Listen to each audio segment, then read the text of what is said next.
இன்றே டவுன்லோட் செய்து உங்கள் ஃபேவரட் ஷோக்களை என்ஜாய் பண்ணுங்க. ஆமா, நீ வீட்டுக்கு வந்ததுல இருந்து திருவ பார்க்கவே இல்லைன்னு சொன்னியே, அதுக்கப்புறம் பாத்தியாமா? அட போங்கண்ணா, இப்பதானே சொன்னேன் அவங்க 2 பேரும் டான்ஸ் ஆடினது சூப்பரா இருந்துச்சுன்னு. அப்புறம் ஏன் இப்படி கேக்குறீங்க? ஆமா சொன்னல, அவங்க ஜோடி பொருத்தம் சூப்பர்ல. ஆமாண்ணே, வந்திருக்கிற அத்தனை பேர் கண்ணும் அவங்க 2 பேர் மேலதான் இருந்துச்சு. ஏன் திடீர்னு இப்படி எல்லாம் விசாரிக்கிறீங்க? உங்களுக்கு என்னாச்சு? எதையோ பத்தி பலமா யோசிக்கிற மாதிரி இருக்கு. நீங்க நார்மலாவே இல்ல. நான் நார்மலா இல்லையா? முதல்ல நீ நார்மலா இருக்கியா மகா? என்னன்னா கேள்வி இது? நான் எப்பவும் போலதானே இருக்கேன். மகா, உன்னால எல்லாத்தையும் மனசுக்குள்ள வச்சுக்கிட்டு எப்படி மகா இப்படி பேச முடியுது? என்ன சொல்றீங்க? இல்ல, எப்படி மகா உன்னால ஜீர்ணிக்க முடியுது? சொல்லு மகா. இதுக்கு மேல நீ பேசுற எதையும் காது கொடுத்து கேக்குற சக்தி எனக்கு இல்ல மகா, எனக்கு இல்ல. என்னால முடியாது. ஐயோ அண்ணா, என்னன்னாச்சு? ஏன் இப்படி அழறீங்க? ஏதாவது பிரச்சனையா? அண்ணா ப்ளீஸ் அழாதீங்க, முதல்ல அழறத நிறுத்துங்க. அண்ணா ஏன் இப்படி பண்றீங்க? என்ன ஆச்சுன்னு இப்படி அழறீங்க? நீங்க அழறத பார்த்தா எனக்கு ரொம்ப கஷ்டமா இருக்கு. போட்டோவை பார்த்ததுக்கு அப்புறம் நான் எப்படி அழாம இருக்க முடியும்? இத பாரு, இத பாரு.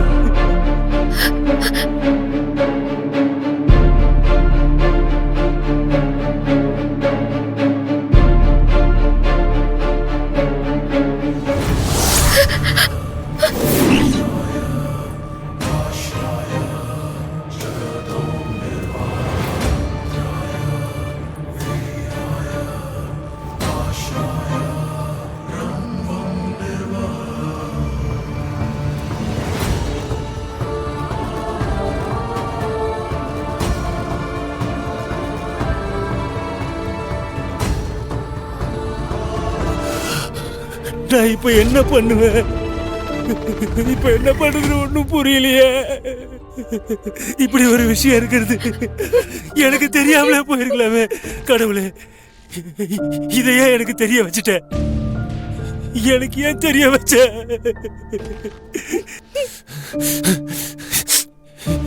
இப்ப நான் என்ன பண்ணுவேன்? இப்ப நான் என்ன பண்ணுவேன்? எனக்கு ஒண்ணுமே புரியலையே. அண்ணா, இது விதினே. யார் மேலயும் தப்பு சொல்ல முடியாதுன்னா.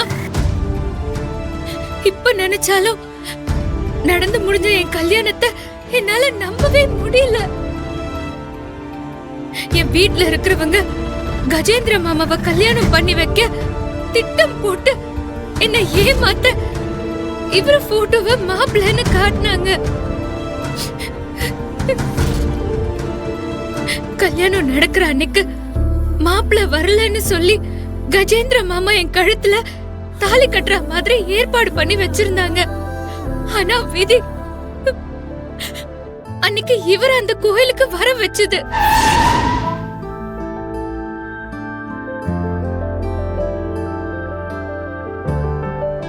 என் கழுத்துல என் மாமா தாலி கட்டுற அந்த நிமிஷம் பரிகாரம் பண்ண வந்த இவருக்கு மொத்த விஷயமும் ஊர்க்காரங்க மூலமா தெரிஞ்சு என்ன காப்பாத்த வேற வழி இல்லாம தெய்வம் மாதிரி வந்து என் கழுத்துல தாலி கட்டினாரு.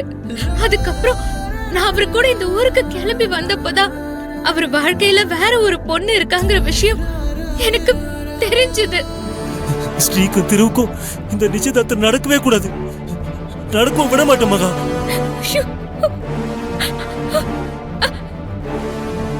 ஐயோ அண்ணே, என்ன பேசுறீங்கன்னு தெரிஞ்சுதான் பேசுறீங்களா? இது தப்புனா ரொம்ப தப்பு. நான் தான் நடந்த விஷயம் எல்லாத்தையும் சொல்லிட்டேனே. இன்னும் உங்களுக்கு புரியல? அவங்க 2 பேரும் கல்யாணத்துல ஒண்ணு சேரணும், அதுதான் சரி. அவங்க 2 பேரும் ஒருத்தர் ஒருத்தர் காதலிக்கிறாங்க. இங்க பாரு மகா, எனக்கு அதெல்லாம் தெரியாது. என்ன வேணா இருந்துட்டு போட்டோம். திருவும் கழுத்துல தாலி கட்டிட்டான், அது உண்மை. அதை யார் நினைச்சாலும் மாத்த முடியாது. எது எப்படி இருந்தாலும் உடனே நிச்சயதார்த்தத்தை நிறுத்தி ஆகணும் மகா. நான் நிறுத்ததான் போறேன். இது ரெண்டு பொண்ணுங்க வாழ்க்கை சம்பந்தப்பட்ட விஷயம். இத நீ நினைக்கிற மாதிரி அவ்வளவு ஈஸியா என்னால எடுத்துக்க முடியாதுமா. அண்ணே, தயவு செஞ்சு அப்படி சொல்லாதீங்க. ஐயோ, நான் உங்களுக்கு எப்படி சொல்லி புரிய வைக்கிறதுன்னு எனக்கு தெரியல. அவங்க ரெண்டு பேரும் ரொம்ப ரொம்ப நல்லவங்க அண்ணே. இப்போ என்னால இந்த கல்யாணத்துல பிரச்சனை வந்தா அந்த மொத்த பழியும் பாவமும் என் மேலதான் வரும். திவ்யாக்கா என்ன எவ்வளவு நம்பிருப்பாங்க. அம்பிகா அம்மா, தாத்தா, காவேரி அக்கான்னு அத்தனை பேரும் என் மேல உண்மையா பாசம் வச்சிருக்காங்க. அவங்க முகத்துல நான் எப்படின்னா முழிப்பேன். திவ்யாக்கா ஒரே ஒரு கேள்வி, ஏன் மகா என்கிட்ட மறைச்சேன்னு கேட்டா நான் என்ன பதில் சொல்லுவேன்? அப்படி அவங்க அத்தனை பேரையும் அந்த நிலைமைக்கு கொண்டு வரது பாவம் இல்லையா அண்ணே? என்ன பேசுற மகா? நீ பேசுறது தப்பு. இந்த விஷயத்த சொல்லாம இருக்கிறது தான் பெரிய பாவம். ஸ்ரீ கழுத்துல தாலி ஏறினதுக்கு அப்புறம் பேசி எந்த பிரயோஜனமும் இல்ல மகா. இப்பவே சொல்லி தடுத்துட்டா ஸ்ரீயோட வாழ்க்கை கெட்டு போகாதுமா. ஆனா இந்த விஷயத்தை எப்படியே விட்டுட்டா கால சுத்துற பாம்பு மாதிரி ஏதாவது ஒரு வழியில பிரச்சனை கொடுத்துட்டே இருக்கும் மகா. அண்ணே, யாரால பிரச்சனை வரும்ன்றீங்க? என்னால வரும்னு நினைக்கிறீங்களா? சத்தியமா நான் உங்க வாழ்க்கையில வரவே மாட்டேன். நான் இந்த நிச்சயதார்த்தம் முடிஞ்சதும் உங்க யார் கண்ணிலையும் படாம எங்கேயாவது போய் என் வாழ்க்கைய வாழ்ந்துருவேன். ஏன் ஒருத்தி வாழ்க்கைக்காக இந்த மொத்த குடும்பமும் சதைச்சு போறத நான் விடவே மாட்டேன். எப்படி மகா? எப்படி உன்னால இப்படி யோசிக்க முடியுது?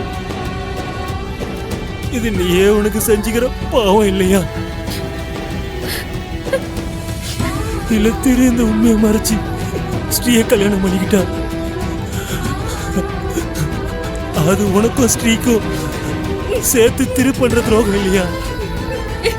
இங்க பாரு மகா, இப்ப இந்த விஷயம் இங்க இருக்கிற எல்லாருக்கும் தெரியணும். நான் போய் சொல்லதான் போறேன். அண்ணா, நான் சொல்றத தயவு செஞ்சு கேளுங்கன்னு. அவசரப்பட்டு எல்லாத்தையும் கெடுத்துறாதீங்க.